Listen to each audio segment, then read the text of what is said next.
Bismillah.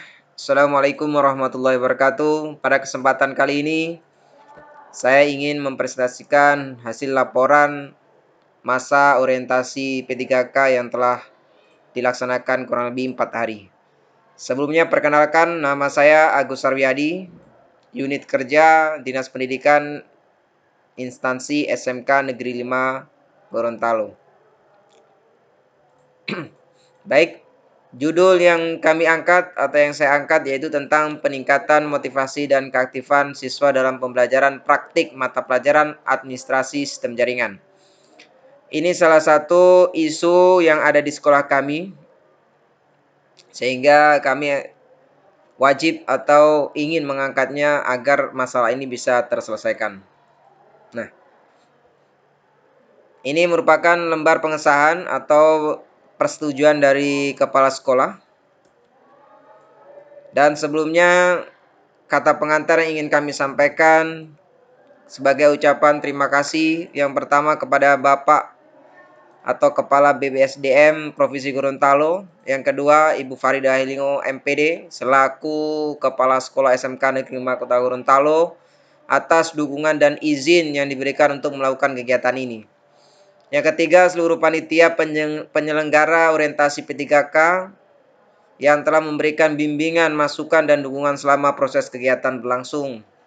Yang keempat, teman-teman P3K dan terkhusus P3K Angkatan 2 yang telah memberikan masukan dan dukungan selama proses kegiatan berlangsung. Keluarga besar SMK Negeri 5 Gorontalo yang telah mendukung dan memotivasi dalam penyelesaian penyusunan laporan orientasi P3K. Siswa-siswi yang telah berpartisipasi aktif dalam kegiatan ini sehingga laporan ini dapat terselesaikan dengan baik. Terakhir, rekan-rekan dan semua pihak yang tidak dapat kami sebutkan satu persatu yang telah membantu dalam berbagai bentuk selama penyusunan laporan ini. Dalam pembahasan ini ada 6 pokok yang akan kami sampaikan. Yang pertama termasuk dari pendahuluan, latar belakang, maksud dan tujuan, waktu dan tempat. Yang kedua, nilai dan etika pemerintah Provinsi Gorontalo meliputi visi dan misi, organisasi dan tata kerja pemerintah Provinsi Gorontalo, manajemen kepegawaian dan penilaian kinerja P3K Gorontalo. Hingga bab penutup, kesimpulan, saran dan rekomendasi. Ya, baik, untuk mempersingkat waktu kita akan masuk pada pokok pembahasan materi. Yang pertama adalah pendahuluan atau latar belakang. Nah, apa yang menjadi dasar dari latar belakang, yaitu kami mengutip bahwasanya pelaksanaan orientasi bagi pegawai atau pegawai PPK atau P3K adalah bagian integral dari upaya pemerintah untuk memastikan bahwa setiap pegawai baru dapat beradaptasi dengan lingkungan kerja mereka secara cepat dan efektif. Orientasi ini dirancang untuk memberikan pemahaman menyeluruh tentang tugas dan fungsi ASN, nilai dan etika pada instansi, manajemen P3K, serta mengaktualisasikan nilai dasar ASN berakhlak. Pelaksanaan orientasi yang baik sangat penting untuk mendukung tercapai kinerja yang optimal dan pelayanan publik yang berkualitas. Pelaksanaan orientasi juga memastikan keberhasilan dan berkelanjutan program bagi pegawai pemerintah dengan perjanjian kerja. Sehingga orientasi bagi pegawai baru menjadi sangat penting dilakukan. Hal ini juga diharapkan dapat meningkatkan kinerja dan profesionalisme para pegawai P3K di masa depan. Sehingga perlunya kegiatan orientasi P3K bagi lulusan-lulusan yang baru. Selanjutnya, maksud dan tujuan. Maksud yaitu maksud dari pelaksanaan orientasi yaitu pengenalan tugas dan fungsi ASN, pengenalan nilai dan etika pada instansi pemerintah.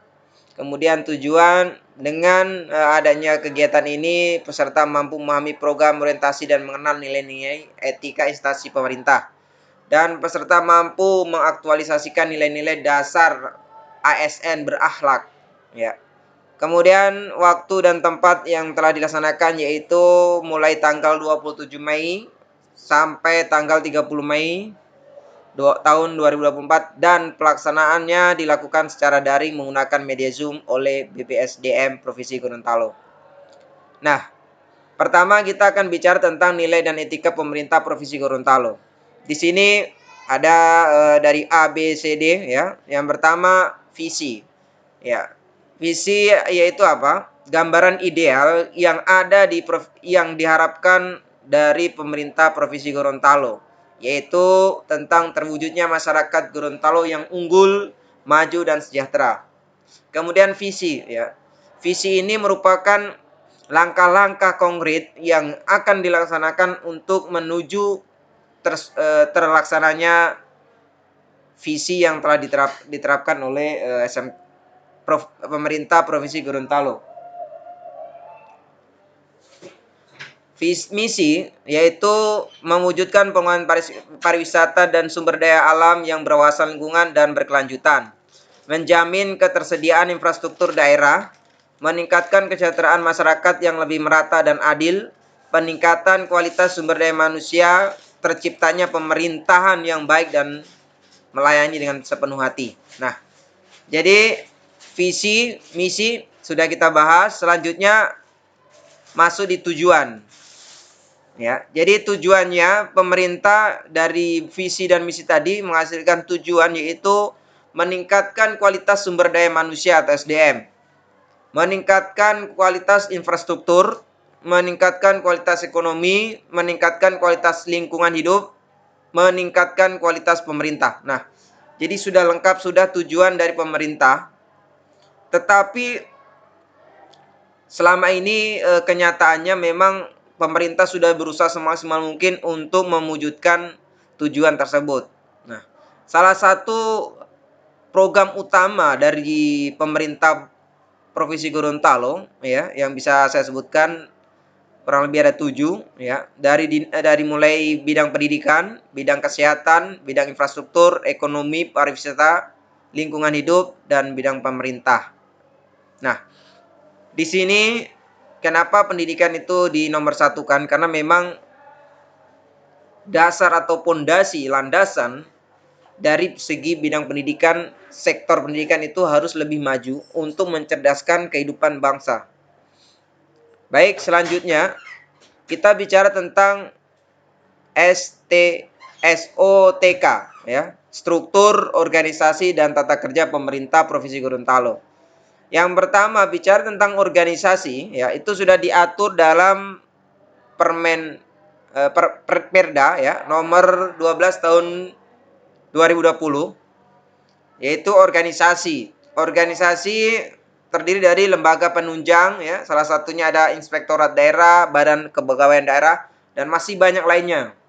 Kemudian dari segi lembaga teknis ada Dinas Pendidikan, Dinas Kesehatan, Dinas Sosial dan dinas-dinas lain. Nah, itu bicara tentang organisasi. Kalau bicara tentang tata kerja, itu sudah diatur dalam Perda juga nomor 27 tahun 2020 tentang ya tata kerja di pemerintah Provinsi Gorontalo.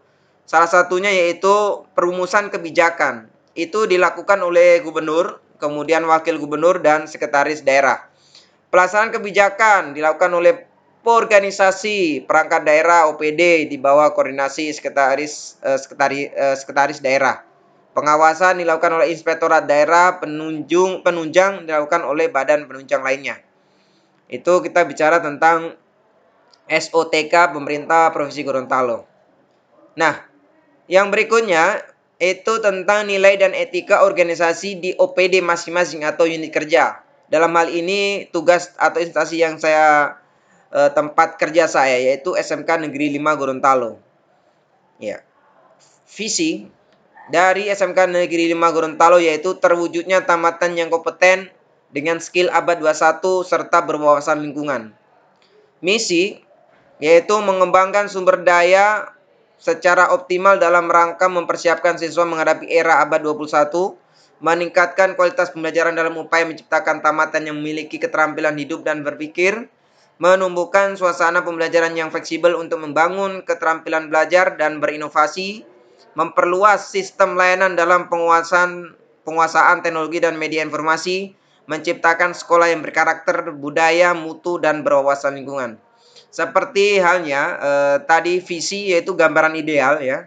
Misi merupakan langkah atau proses yang akan dilakukan untuk mewujudkan visi tersebut. Nah, bicara struktur, sama seperti yang sudah kami sampaikan tadi, ya, struktur dari pemerintah, sekarang kita struktur di instansi atau PD atau unit kerja. Yang pertama terdiri dari, ya, ada kepala sekolah, kemudian komite, kemudian dunia usaha, kemudian ada staf, ada kepala TU, ada wakasek, wakakurikulum, hubin, kemudian waka sarana prasarana, ya. Di bawahnya ada bidang-bidang atau kaprodi yang mengampunya. Jadi di SMK Negeri Magota Gorontalo itu memiliki 5 kompetensi kalian. Yang pertama ada elektronika, ada RPL, ada DKV, ada TKJ, dan terakhir ada akuntansi. Ya. Selanjut next. Nah, rencana kerja tahunan. Pada kesempatan ini kita diminta untuk mengambil minimal 3 isu, ya. Yaitu sudah kami sebutkan diantaranya nomor 1, kurangnya motivasi dan keaktifan peserta didik dalam pembelajaran praktik administrasi sistem jaringan. Yang kedua, isu yang kedua, kurangnya motivasi dan minat peserta didik dalam kegiatan ekstrakurikuler. Dan yang ketiga, belum optimalnya pemanfaatan teknologi oleh peserta didik dalam pembelajaran. Nah, di sini isu yang kami angkat yaitu pada nomor 1, kurangnya motivasi dan keaktifan peserta didik dalam pembelajaran praktik administrasi sistem jaringan. Kemudian gagasan kreatif atas isu yang diangkat meningkatkan motivasi dan keaktifan peserta didik dalam pembelajaran praktik administrasi sistem jaringan. Pada kegiatan ini langkah-langkah yang harus kami tempuh, ya. Yang pertama yaitu untuk menyelesaikan isu tersebut, penyampaian isu yang merupakan rencana tindak lanjut.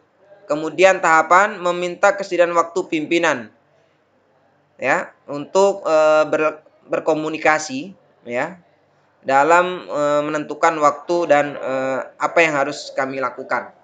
Mengkonsultasikan tentang kegiatan yang akan dilakukan.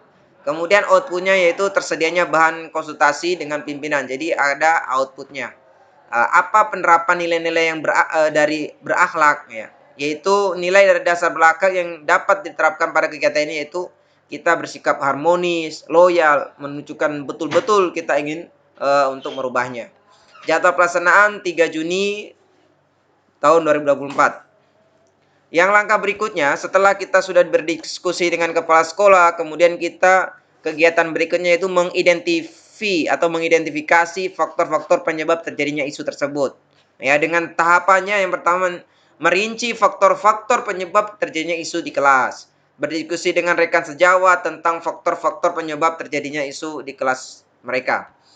Kemudian apa outputnya? Outputnya yaitu tentu kita setelah mencari faktor-faktor akan muncul faktor apa saja yang menjadi sebab kurangnya motivasi dan keaktifan peserta didik, ya. Kemudian nilai-nilai yang berakhlak apa saja?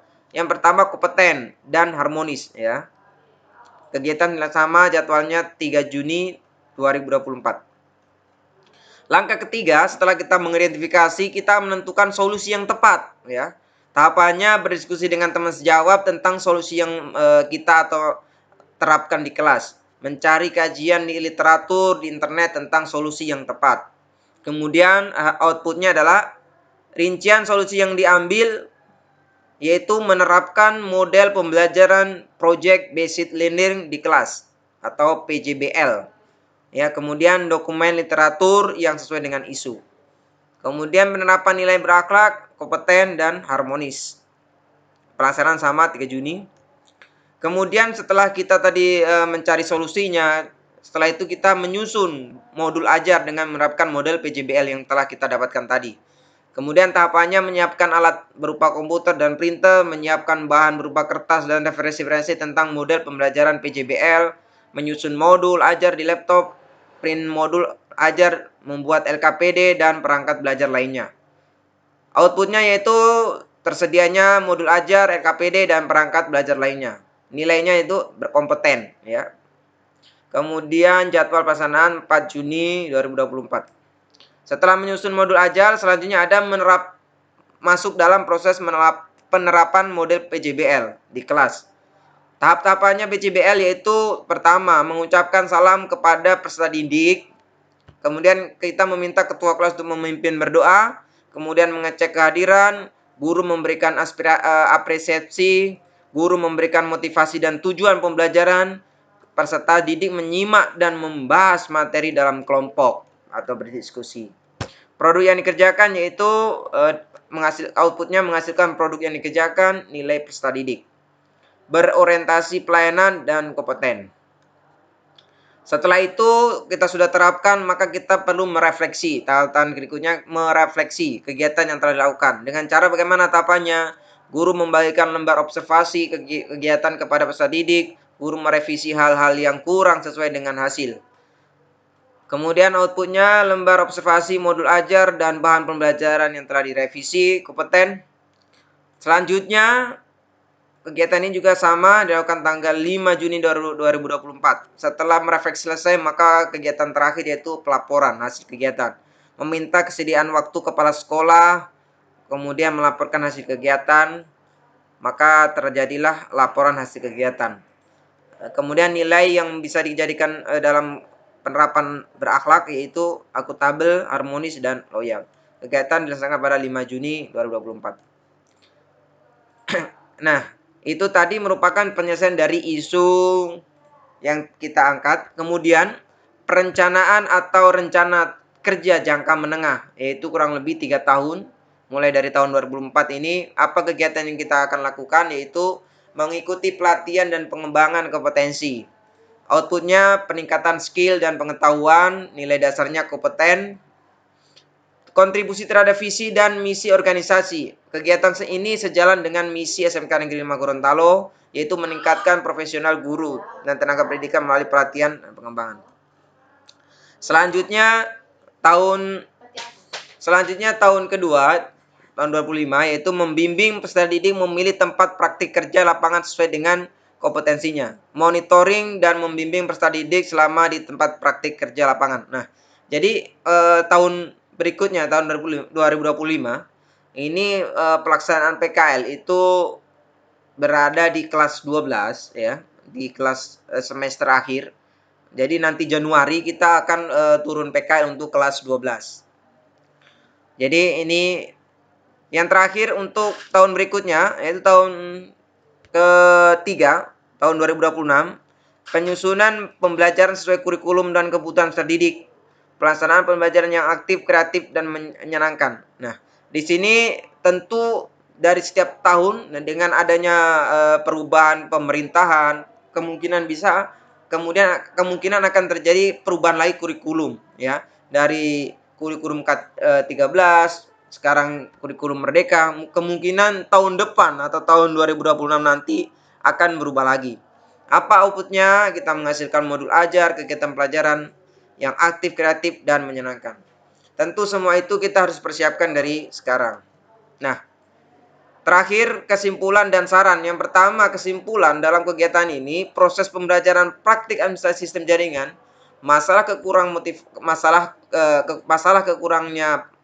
kurangnya motivasi dan keaktifan peserta didik menjadi tantangan yang perlu diatasi. Dari analisis masalah tersebut disimpulkan, motivasi dan keaktifan yang rendah dapat disebabkan oleh pendekatan pengajaran yang kurang interaktif, terbatasan fasilitas dan sumber daya, serta kurangnya pelatihan guru dalam mengembangkan metode pelajaran yang inovatif. Solusi yang direkomendasikan untuk mengatasi masalah ini yaitu menggunakan metode pembelajaran yang lebih interaktif dan inovatif, peningkatan fasilitas dan sumber daya praktik, pelatihan dan pengembangan guru, serta menciptakan lingkungan pembelajaran yang mendukung atau memotivasi dan keaktifan siswa.